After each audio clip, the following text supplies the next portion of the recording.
दोस्तों, FIFA world cup आमतौर पर जून और जुलाई के महीने में आयोजित किया जाता है, लेकिन इस बार फीफा वर्ल्ड कप 2022 नवंबर के महीने में क्यों आयोजित किया जा रहा है? उसका पहला कारण यह है कि इस बार कतर इसको होस्ट कर रहा है। कतर एक ऐसा देश है जहां पर आमतौर पर 50 डिग्री सेल्सियस के आसपास तापमान रहता है।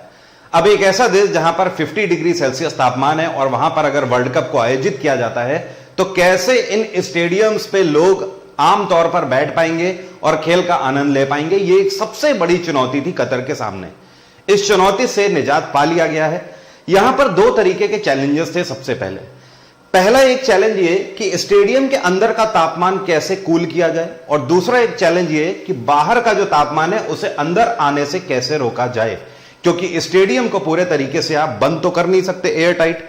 तो ये दो सबसे बड़े चैलेंजेस कि बाहर की हवा को और तापमान को अंदर आने से कैसे रोका जाता और अंदर तापमान को कैसे ठंडा किया जाता, ये करने वाले एक शख्स हैं। वो सारी चीजें आपको बताऊंगा कि कैसे ये दोनों काम किए गए और इसके पीछे क्या क्या डिफिकल्टीज देखने को मिली। बट पहले आप इनसे मिलिए जिन्होंने ये काम किया है। ये हैं डॉक्टर अब्दुल गनी साहब। इनको डॉक्टर कूल के नाम से भी अब जाना जा रहा है, क्योंकि इन्होंने इसके पीछे कई सारी कशमकश करने की कोशिश करी, कई सारी ट्रिक्स लगाने की कोशिश करी, और पहले एक सिंपलर एसी का फॉर्म लेके चले, लेकिन उसके बाद फाइनली आते आते इतने एक नेचुरल से प्रोसेस पे जाके पहुंच के ये पूरा काम इन्होंने कर दिया कि आज की डेट में पूरे वर्ल्ड में इनकी सराहना हो रही है। चलिए शुरू से शुरू करते हैं। देखिए यहां पर क्या किया गया।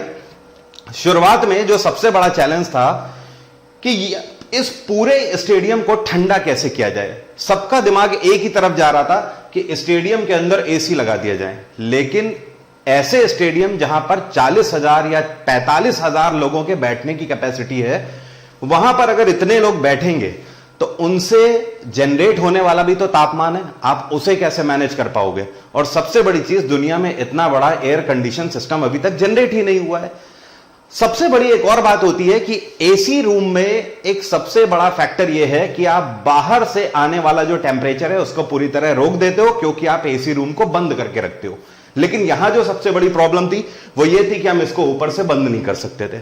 अभी यहां पर जो अंदर की तरफ काम किया गया कि अंदर इसको कूल कैसे रखा जाएगा, उसके पीछे की टेक्नोलॉजी को समझो। बड़ी ही सिंपल सी टेक्नोलॉजी का इसके पीछे यूज किया गया है। अब देखिए इसमें बेसिक टेक्नोलॉजी कौन सी यूज करी गई है कि किस तरीके से इस पूरे स्टेडियम को कूल किया गया है। सबसे पहले क्या किया गया है, इस स्टेडियम से 1 किलोमीटर की दूरी पर एक वाटर प्लांट लगाया गया है। मतलब एक आप सिंपल समझ लो, एक ऐसा सिस्टम लगा दिया गया है जिसमें पानी है और यहां से पानी को प्रवाह किया जाएगा।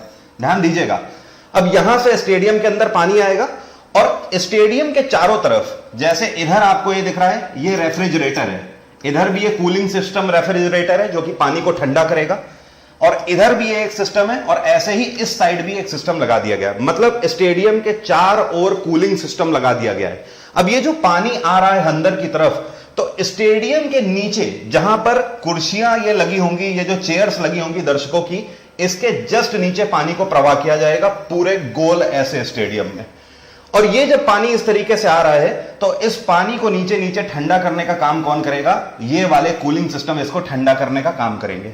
इसका सीधा सा फर्क आपको कुछ इस तरीके से दिखाई देगा। जब वाटर अंदर से आ रहा है तो ये देखिए, ये ऊपर बैठने की सीटें हैं, इस तरीके से बैठने की सीटें हैं, और सीटों के नीचे ये जो आपको नीली वाली ट्रे दिखाई दे रही है, यही पानी की है, और इस तरीके से ये पानी जस्ट नीचे नीचे सभी सीटों के नीचे है। अब देखिए जो कूलिंग सिस्टम है ये आने वाले पानी को पूरे तरीके से ठंडा कर रहे हैं। अब ठंडे पानी का फायदा कैसे मिलेगा?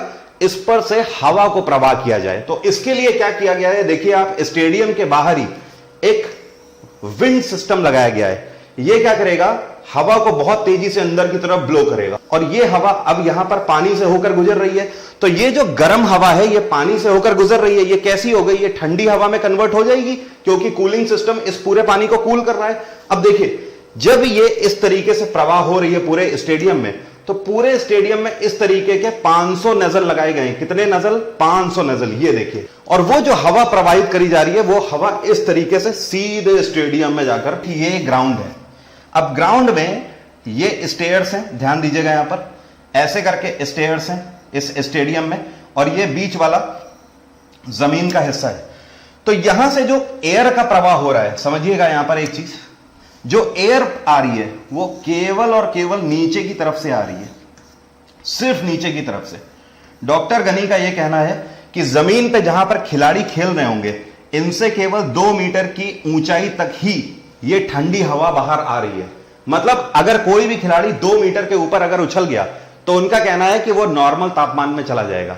लेकिन ऐसा करने की जरूरत उन्हें सिर्फ इसलिए है कि देखिए ये एयर ऐसे आ रही है और उसके बाद ये एयर का प्रवाह फिर से ऊपर की तरफ होगा, हवा ये ऊपर की तरफ ब्लो होगी और यहीं ऊपर एक ऐसा सिस्टम लगा हुआ है जो कि इसी हवा को क्या करेगा, फिर से सक कर लेगा और फिर से जो बाहर यहां पर विंड वाला प्लांट लगा है इसके पास ये हवा जाएगी और ये हवा फिर से रिसाइकल होके इधर पानी वाली लॉट में आ जाएगी और इसी तरीके से ये सर्कुलेशन में प्रोसेस चलता रहेगा और विंड को यहां पर रिसाइकिल किया जा रहा है। आपने अभी तक सुना होगा कि पानी को रिसाइकिल करते हैं, लेकिन इस सिंपल सी टेक्नोलॉजी में हवा को रिसाइकिल किया जा रहा है। एक बार हवा को ठंडा किया गया, ये ठंडी हवा ऊपर की तरफ स्टेडियम से बाहर नहीं निकलने दी जाएगी। ये हवा जैसे ही ऊपर की तरफ फ्लो में जा रही होगी, इसी हवा को सक करके फिर से यहां पर रिसाइकिल करके भेज दिया जाएगा। उम्मीद करता हूं यहां पर आप सिंपल सी ये टेक्नोलॉजी समझ गए होंगे जिस तरीके से स्टेडियम को ठंडा किया गया है। यहां पर एक सोचने वाली बात यह है कि इंटरनल टेक्नोलॉजी तो हमें पता लग गई। देखिए इसमें कोई नॉर्मल एसी का प्रावधान नहीं है, कोई भी एसी नहीं लगाया गया है, लेकिन यह एक ऐसा प्रोसेस है जिससे कॉस्टिंग भी कम आई है और यह वन स्टॉप सॉल्यूशन इसके लिए बन गया है कि इससे क्या होगा कि जो पूरा स्टेडियम है, जितना भी खिलाड़ी लोग खेल रहा होगा, सबके सामने सीधे सीधे ठंडी हवा आएगी और उसका आनंद ऊपर वाले भी सब ले पाएंगे, जितने भी बच्चा लोग ऊपर बैठेंगे। ठीक है, अभी देखो एक समस्या यह है कि अब बाहर का तापमान कैसे अंदर आने से रोका जाए। उसके लिए एक सिंपल सा लॉजिक लगाया गया।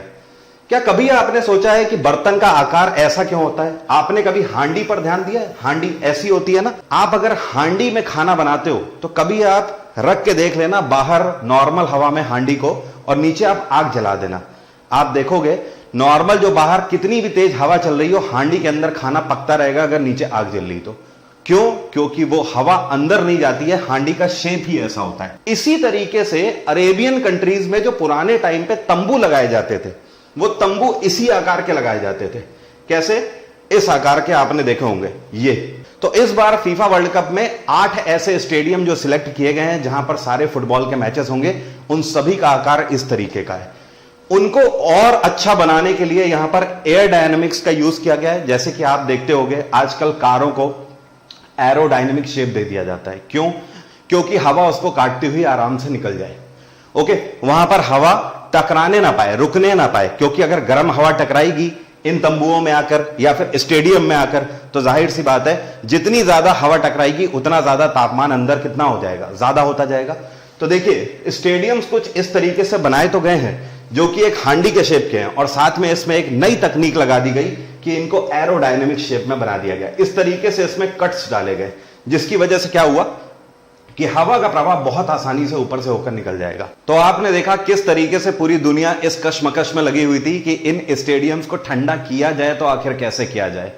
आज जो गनी साहब हैं, इनके इस दिमाग की बदौलत इन स्टेडियम्स का नॉर्मल टेम्परेचर जो 50 डिग्री सेल्सियस हुआ करता था उसको घटाकर 21 डिग्री सेल्सियस लाया जा चुका है। जी हां, 21 डिग्री सेल्सियस लगभग एसी का जो नॉर्मल टेम्परेचर होता है या आइडियल टेम्परेचर होता है वो 24 माना जाता है, उससे भी कम। तभी मैं कहता हूं कि कोई भी चीज पुरानी नहीं होती, कोई भी नॉलेज पुरानी नहीं होती, नॉलेज हमेशा काम आती है चाहे जो भी हो। इसके अलावा मैं कुछ आपको स्टेडियम्स भी दिखाना चाहूंगा, आपको काफी इंटरेस्टिंग लगेंगे ये स्टेडियम देखकर।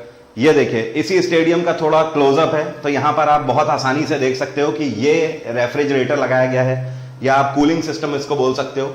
यही क्या कर रहा है, जो आने वाली जो वाटर है इस वाटर को ये ठंडा कर रहा है। ये देखिए जितने भी 8 स्टेडियम हैं उनका जो ऊपर का आकार था उसको बदल दिया गया है पूरे तरीके से।